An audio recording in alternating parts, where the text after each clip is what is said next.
अस्सलामुअलैकुम वरहमतुल्लाहि वबरकातुहू। मैं हूँ आपका प्यारा दोस्त, आपका प्यारा भाई नौशाद पटेल। मैं आप लोगों से कुछ पूछना चाहता हूँ, कुछ कहना चाहता हूँ। क्या आज सुबह में आपने फजर की नमाज़ पढ़ी? उम्मीद करता हूँ आपने पढ़ी होगी। अल्हम्दुलिल्लाह मैंने भी पढ़ी। लेकिन अक्सर क्या होता है, कई दफ़ा हम लोग की नमाज का कज़ा हो जाती है छोटे छोटे रीज़न की वजह से। मैं आपको बताता हूँ, मैं दुबई में पब्लिक ट्रांसपोर्ट की बस चलाता हूँ और बस चलाते वक्त बस में इतनी भीड़ होती है कि मेरी वज़ू होते हुए भी मैं नमाज़ नहीं पढ़ सकता था। कई बार ऐसा होता है कि नमाज का इरादा करता हूँ, एक स्टेशन पे वज़ू करूँ, दूसरे स्टेशन पे नमाज़ पढ़ूँ, लेकिन नहीं पढ़ता था क्योंकि कंपनी का खौफ, पैसेंजर का खौफ, फ़ाइन मिलेगा उसका खौफ, बस लेट हो जाएगी तो फ़ाइन मिलेगा।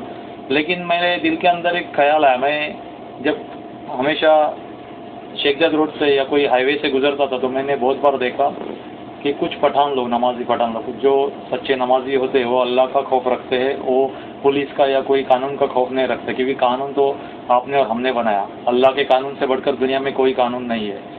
एक शेख जाद रोड के ऊपर या फिर एमिरेट्स रोड के ऊपर मैंने बहुत बार देखा कि पठान लोग जो रहते हैं, वो हम लोग तो पठान लोगों के बारे में बुला भरा करते, कोई जोक बनाता है, कोई भी क्या, लेकिन अल्लाह के सामने नमाजी पठान की कितनी अहमियत होगी सोचो।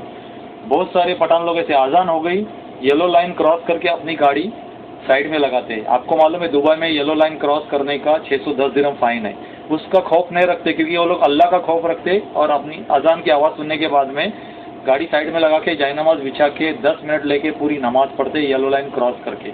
अल्लाह ताला उनको बचाता है, ना कोई पुलिस वाला आके उनको फ़ाइन देता है, ना कोई उनको मुश्किलात आती है, क्योंकि नमाजी की अल्लाह ताला हिफाजत करता है। यही चीज़ मैंने बहुत बार नोट की और अपने अंदर एक जज्बा पैदा किया कि जब एक पठान, कम पढ़ा लिखा आदमी, इतना अल्लाह का खौफ रखता है कि उसको कंपनी का डर नहीं है, मैं क्यों डरता हूँ? मैं फुल बस भरी हुई अंदर, फुल पैसेंजर से भरी बस के अंदर नमाज क्यों नहीं, मेरी नमाज क्यों कज़ा होती है? तो मैंने एक बड़ा रुमाल साथ में रखता हूँ और ये जो सामने जो जगह दिख रही है, ये पैसेज है गेट के पास, यहाँ तक पैसेंजर रहते हैं। ये लाल एरिया में, रेड लाइन में किसी को आने को अलाउ नहीं है। यहाँ पे मैं अपना रुमाल बिछा के नमाज़ पढ़ लेता हूँ। सबसे पहले मैं अनाउंस करता हूँ, फुल पैसेंजर, बड़ी बस के अंदर 105 पैसेंजर थे, फुल भरी हुई बस के अंदर मैं अनाउंस कर लेता हूँ कि 5 मिनट या 3 मिनट या 4 मिनट मैं बस के लिए रुकूंगा और तब तक के लिए सॉरी। और मैं अपनी नमाज़ मुकम्मल करके फ़र्ज़ नमाज़ पढ़ के बस ट्रिप निकलता हूँ। उसके बाद में मुझे कभी कोई कॉल आया, ना कोई फ़ाइन मिला, ना कुछ। और इसके पहले मैं कितना डरता था कि बस लेट करूँगा तो मुश्किल आएगी। अगर हम लोग दिल में इरादा करेंगे तो अल्लाह ताला मदद करता है। मैं आप लोगों से भी गुजारिश करता हूँ, नमाज कभी मिस मत करो। कितने ऐसे डॉक्टर्स है, इंजीनियर्स है, कितने पढ़े लिखे एजुकेटेड लोग हैं।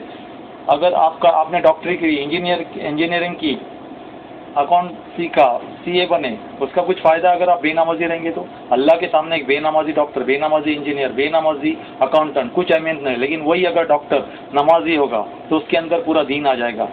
जब लोगों को दवा दे देगा तो क्या कहेगा? ओके, सुबह में एक गोली, दोपहर में तो एक गोली और रात को नहीं। मैं तो कहता हूँ ऐसा संदेश देना चाहिए, ऐसा मैसेज देना चाहिए, फजर के बाद 2 गोली, जोहर के बाद 2 गोली, असर के बाद 2 गोली, ईशा के बाद 2 गोली, मतलब इसमें नमाज का भी मैसेज जाएगा। दूसरी बात है, एक अकाउंटेंट है या कोई भी है, अगर बेनमाजी अकाउंटेंट रहेगा या बेनमाजी ड्राइवर रहेगा तो अल्लाह के सामने कुछ भी नहीं, आपका एजुकेशन कुछ वैल्यू नहीं। उसके साथ में आपकी नमाज रहेगी तो आपकी डिग्री भी काम आएगी यहाँ भी और आखिरत में। मैंने कल एक वीडियो देखा जिसके अंदर एक टावर क्रेन ऑपरेटर इतनी ऊंचाई के ऊपर टावर क्रेन के ऊपर नमाज पढ़ रहा था। मैं देख के हैरान रह गया कि उसको इतनी ऊंचाई से गिरने का डर नहीं है, ना ही उसको कुछ खौफ है कि कोई कंपनी वाला उसको क्या बोलेगा। उसकी वजह से नीचे ट्रक या जो भी लोडिंग अनलोडिंग होता होगा उसका काम रुका, उस आज़ान की आवाज़ सुनते उसने नमाज चालू की होगी। मतलब अल्लाह का खौफ है, उसको ऊंचाई से गिरने का डर नहीं है। ऐसी छोटी छोटी बातें, कितने अनपढ़ लोग नमाज को कितनी अहमियत देंगे। हम लोग एजुकेटेड लोग होके हम लोग दीन से क्यों पीछे है? नमाज के ऊपर ध्यान दे दो। कोई मैं नई बात नहीं बता रहा, सबको पता है कि 5 वक्त की नमाज फ़र्ज है, लेकिन हम कोताही करते छोटे छोटे रीज़न से। आप कौन से भी ऑफिस में काम करो, मैं दावे के साथ करता हूँ, अगर आपका बॉस हिंदू है या फिर क्रिश्चियन है या कोई और जात का है, और अगर आप उससे 5 मिनट नमाज के लिए मांगे, मैं गारंटी के साथ कहता हूँ 5 मिनट आपको खुशी से दे देगा। इस्लाम के बारे में लोगों की गलतफहमियां दूर हो चुकी है। इस्लाम को लोग लाइक करते हैं, अदर कम्युनिटी के लोग भी लाइक करते हैं। आपको नमाज के लिए पूरा वक्त दिया जाएगा। आपको पता है इसके बारे में, एपीएमसी मार्केट के अंदर हिंदू लोगों की दुकानें जुम्मा की नमाज को बंद होती है। इतने बड़े बिजनेसमैन सब अपना होलसेल का मार्केट पूरा बंद रखते हैं, सिर्फ मुसलमानों को नमाज पढ़ने के लिए, जगह देने के लिए। जब एक हिंदू भाई मुसलमान को नमाज पढ़ने के लिए अपना शटर बंद रख सकता है, अपना कारोबार बंद रख सकता है, तो हम क्यों नहीं अपनी गाड़ी साइड में क्यों नहीं लगा सकते, अपने दरवाजे दुकान की क्यों बंद नहीं कर सकते, 5 मिनट या 10 मिनट नमाज के लिए क्यों नहीं रख सकते। ऑफिस में है तो आप ऑफिस का अगर बॉस नहीं मानता है तो आप अपना काम खत्म होने के बाद में 10 मिनट ज़्यादा काम करो, 20 मिनट ज़्यादा काम करो, नमाज के लिए 5 मिनट ले लो, जय नमाज साथ में रखो, कि कौन सी बड़ी बात है। नमाज छोटे छोटे रीज़न के लिए हम लोग कज़ा कर देते हैं, वही बच्चे हमारे सीख जाते हैं। अगर हम छोटे बच्चे रहते, हम लोग को मगरिब की नमाज को ऐसे गांव में बराबर जाते हैं, दूसरी 5 वक्त की नमाज को क्यों नहीं जाते।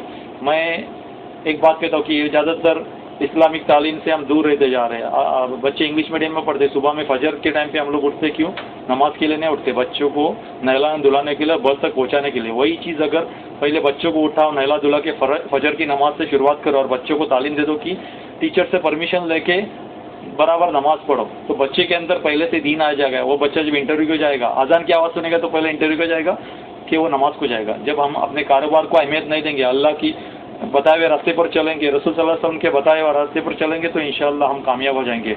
एक छोटा सा मैसेज था, मैं कोई आलिम या मुफ्ती या कोई फिरके का कोई ये नहीं, आपका एक प्यारा छोटा सा भाई हूँ, बस एक रिमाइंडर था। बहुत सारी चीज़ें हम लोग शेयर करते हैं, जो हंसी मजाक ये वो तो चलता रहेगा, उसके साथ में अच्छी बातें भी शेयर करना चाहिए। अब मेरी ट्रिप का टाइम हुआ, दुआ में याद करना। अल्लाह हाफ़िज़।